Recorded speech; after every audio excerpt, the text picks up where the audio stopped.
હિસાબ માર્યો 21,600 શ્વાસા તમારા એમ નામ જાય છે. આપણે આપણો જે સ્વર છે ને, જે સ્વર છે જ ઈશ્વર છે, બીજો કોઈ ઈશ્વર છે નહીં.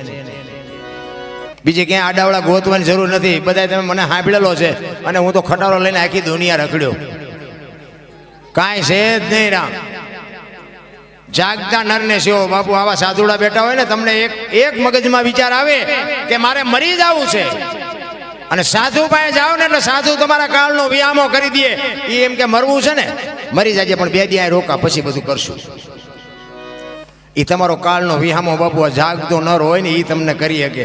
આ મૂર્તિ છે એ ખોટી છે એવી મારી વાત નથી, પણ મૂર્તિ પાસે ગમે એટલી તમે પીડા વાંચો ને તો એ તમને એમ ન કે 2 દી રોકાય. એટલે જાગતા નરને મહાપુરુષો કહે છે, જાગતા નરને સેવો. આવા જાગતા નર હોય ને એના પાસે બાપુ એના ચરણે જાઓ, એની પાસે કંઈક વાત સમજો, એની વાતને કંઈક માનો, એની કંઈક જીવનમાં ઉતારો. મજા તો આવશે, બાકી મરી જવાનું છે વાત પાકી છે. હવે આપણે ચા પાણી પીધા એટલે હવે આપણે બેનને સાંભળવા છે. એટલે